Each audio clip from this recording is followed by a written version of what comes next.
Para to sa mga Aries na umiibig, guys. Okay? Sa pag-ibig nyo to. So, reading na to ngayon. Para sa mga umiibig na Aries, para to sa inyo, guys. Sa mga may pag-ibig o in love. Okay, Aries? Ngayon ay March 16, 2025. Aries. Ano ba ang nangyayari sa inyong buhay pag-ibig sa kasalukuyan? At doon tayo nakapokus sa kasalukuyan papunta sa future ninyo. Okay, Aries, tingnan natin ang inyong buhay pag-ibig. Para sa mga Aries, ibigay mo ang tamang message about sa kanilang pag-ibig ngayong March 16. Ano ba ang dapat nilang malaman at dapat nilang maintindihan about sa kanilang pag-ibig sa kasalukuyan? Ano ang maaaring mangyari o nangyayari na sa kanilang pag-ibig o connection? Okay, Aries. Tingnan natin ang inyong pag-ibig.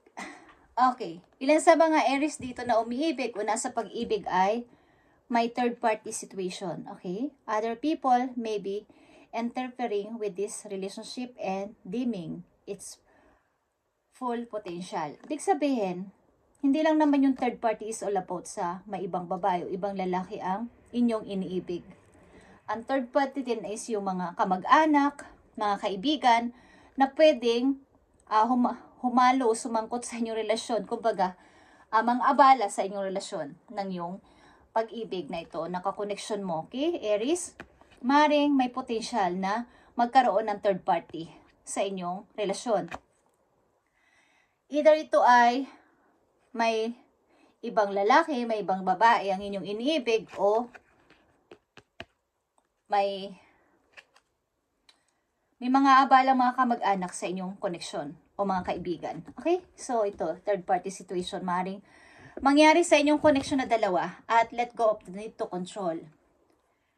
Allow the situation to unfold naturally. Ibig sabihin, kung ang pag-ibig na to ay para na kayong napapansin nyo na may red flag na o parang may control na nangyayari na is, pakawalan nyo na to ng mas madali pa hanggat hindi pa kayo kasal.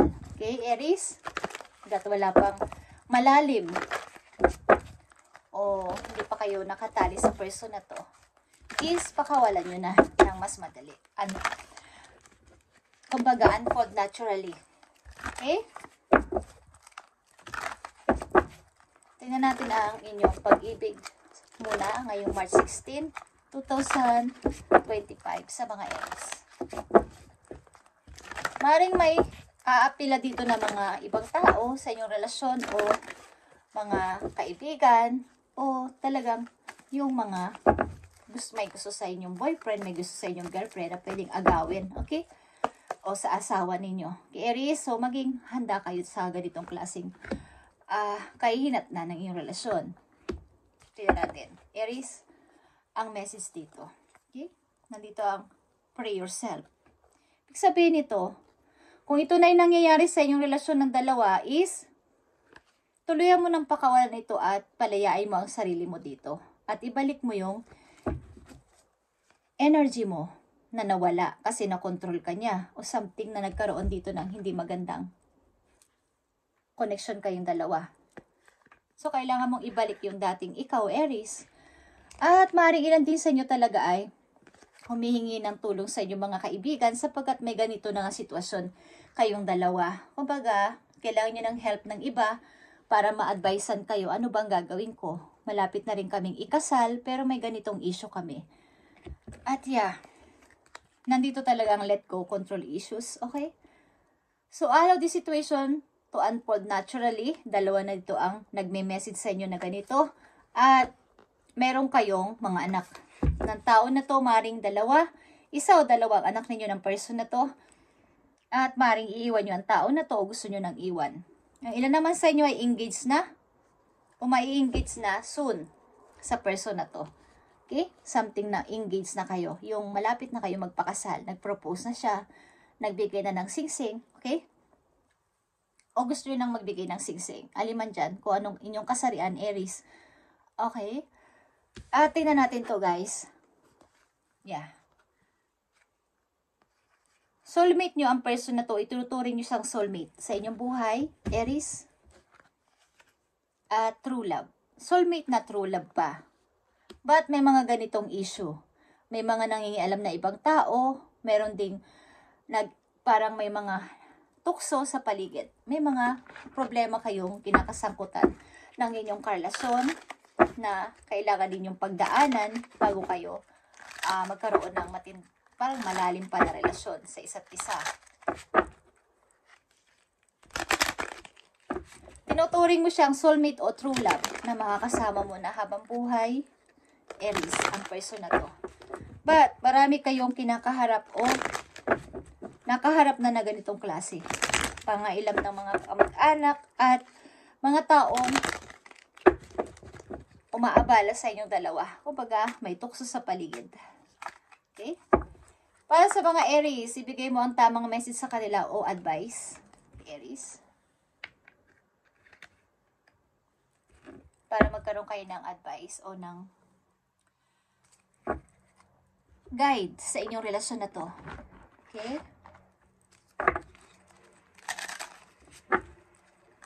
So, maaaring natagpuan nyo ng inyong minamahal o meron na kayong kasintahan sa ngayon, guys. At merong mga ganitong issues sa inyong buhay, Aries. May mga umaabalang mga tao o may mga hadlang. May mga kamag-anak din na nangingialam sa inyong dalawa. Parang wala kayong laya. Lagi na lang kayo nakikita. O ayaw sa inyo ng kanyang mga kamag-anak. Ayaw sa inyo, Aries, ng kanyang mga kamag-anak. Tingnan natin ang message pa dito for you, Aries. Sa inyong connection na dalawa. Kung sino man ang inyong karelasyon. Okay, Aries. Nandito mga difficulties. Katulad ng unang mga message sa inyo. Jealousies from others may serve as obstacle to the success of this connection. Mga selosan. Halimbawa, pagsiselos nyo sa kanya o pagsiselos niya sa'yo or pagsiselos ng kamag-anak niya sa'yo. Baga, halimbawa, ako may anak akong lalaki. Ayaw ko siyang mapunta sa'yo kung babae ka na Aries. Okay? May mga pagdududa na baka hindi mo siya maaalaghang maayos o ayaw niya sa'yo, hindi sa'yo pabor ang kanyang mother, kanyang mga ate, kuya, o baga, again sila sa inyong sitwasyon. Mga nagsiselos, sapagkat nararamdaman ng mother niya na aagawin mo siya sa kanya. Okay? So, alaman dito, ang inyong nararanasan, Aries, is mahirap sa inyong koneksyon na dalawa. But, maaaring pinaglalaban nyo tong inyong relasyon at tinuturing mo siyang soulmate and true love. Maaari ding ang inyong karelasyon ay breadwinner. So, kapag napunta niya sa'yo, nag-asawa na siya, mawawalan na sila ng suporta. Okay, Aries? So, isa pang message for you. Let go of need to control. Allow the situation to unfold naturally. Actually, meron ka ditong tatlong ganitong message. At ito ay sign na nagpapahiwatig sa'yo na tingnan mo ang relasyon na to kung nararapat ka. Nararapat sa'yo bago kayo magpakasal o bago magtagal pa to. Sapagkat ito ay may control issue kayong dalawa. Either ikaw ang nagkocontrol sa kanya o kinokontrol ka niya sa any na ginagawa mo o mga decision mo at mga sasabihin mo, pananamit mo, is may control issue dito kayong dalawang kinakasangkutan. At ito ay red flag. Nandito din ang open yourself to love.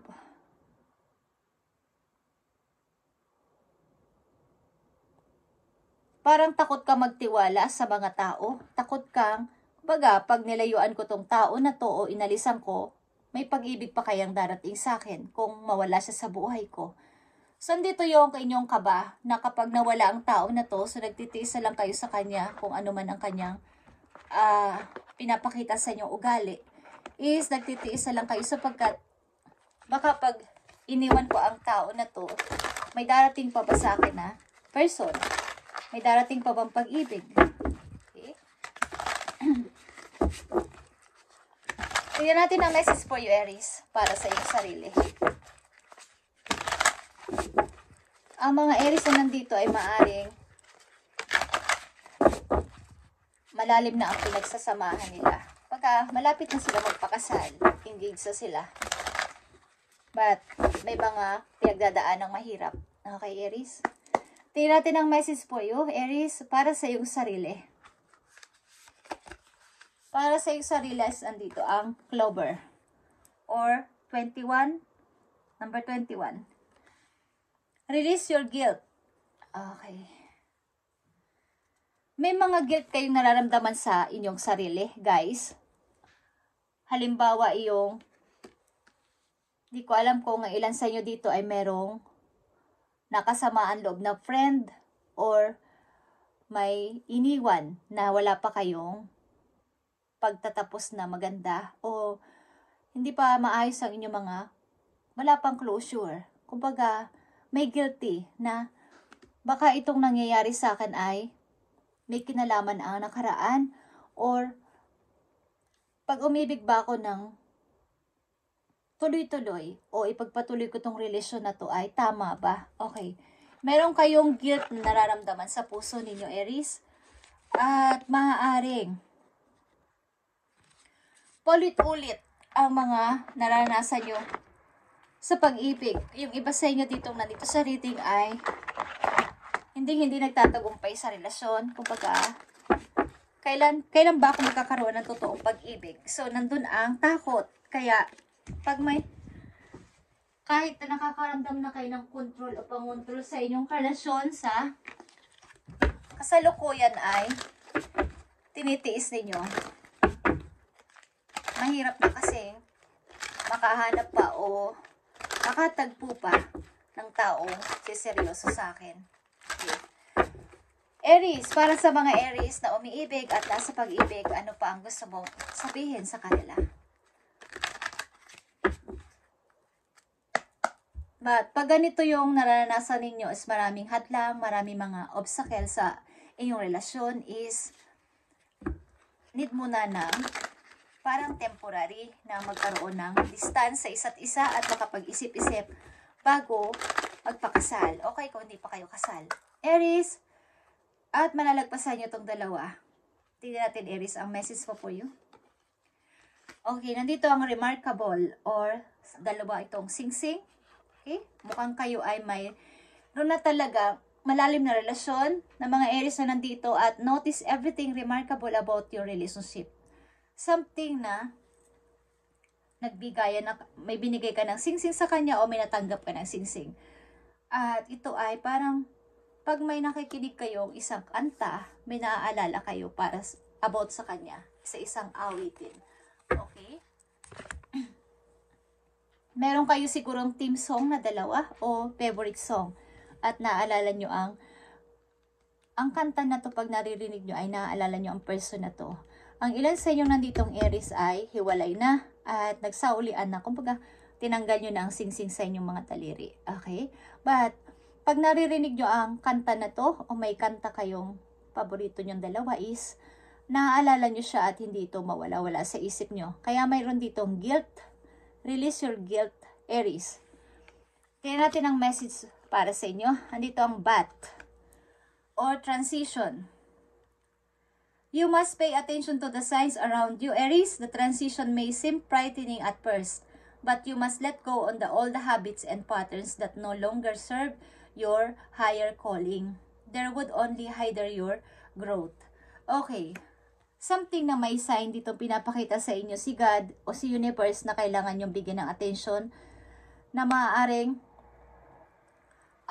bago pa maganap yung isang malalim na relasyon o isang kumbaga, mayroon kayong takot talaga at na-hide tuloy ang inyong pag-grow para sa inyong sarili sapagkat kayo ay takot na mawala itong tao na to na inyong minamahal na kahit na may control issue na nangyayari sapagkat baka hindi na ulit maulit ang ganitong klaseng pagmamahal sa akin. So, meron kayong takot. At ang kabaligtaran naman ito ay nawawala yung pagtingin nyo sa sarili nyo na mayroon pa kayong dapat ipag-grow bukod dito sa relasyon na to. Okay? Andito ang transition para sa'yo. At you must pay attention to the signs na iyong nararamdaman at nakikita sa relasyon na to. Kung talagang nararamdaman mo na ito ay hindi nararapat para sa'yo at masyado ka na makokontrol, is let go muna. At magkaroon muna ng distansya sa isa't isa. Kumbaga ay para malaman nyo kung talagang kayo pa din sa hulit-huli. Okay, Aries? Message pa dito for Aries. Galing sa iyong person. Okay. Galing sa iyong person, Aries. Thank you. Okay. You light up my world. Okay. Sinasabi sa iyo ng iyong person. Parang nung makilala ka niya, ang mundo niya ay parang nagbago. Okay. Parang nagkaroon ng buhay, nagliwanag. And maaaring ang relasyon nyo ay hindi magtatapos. Kaya lang ay magkaroon dito ng konting pagkilala sa sarili. At malaman din ng partner ninyo na hindi mo ako dapat kinokontrol. At magkaroon kayo ng pag-alala na kayo ay may value, may dapat pa kayong gawin. At hindi lang nakatutok dito sa relasyon na to. Okay? Kung kayo ay, lalo na kung kayo ay bata pa, Aries, na nandito sa reading is, habang nandito kayo sa relasyon na to, ay ipagpatuloy nyo ang buhay nyo para lumago, katulad ng inyong message dito na transition. Habang nasa relasyon kayo is, ipagpatuloy nyo ang pag-grow sa sarili, pagkilala sa sarili at huwag magpakontrol sa tao na to. At maalalaman niya at maintindihan niya na kayo ay karapat-dapat irespeto. At meron kayong katangian na hindi niya maikumpara sa iba. Kumbaga, hindi kayo nakadepend sa kanya. Meron din kayong sariling trabaho, umaasenso sa buhay, at hindi lang nakadepend sa kanya. So, magkakaroon siya ng maano niya sa isip niya na iba si Aries. Iba tong person na to na nakilala ko. Meron siyang abilidad. Hindi ko siya kayang kontrolin. So, magkakaroon doon ng respeto. Okay?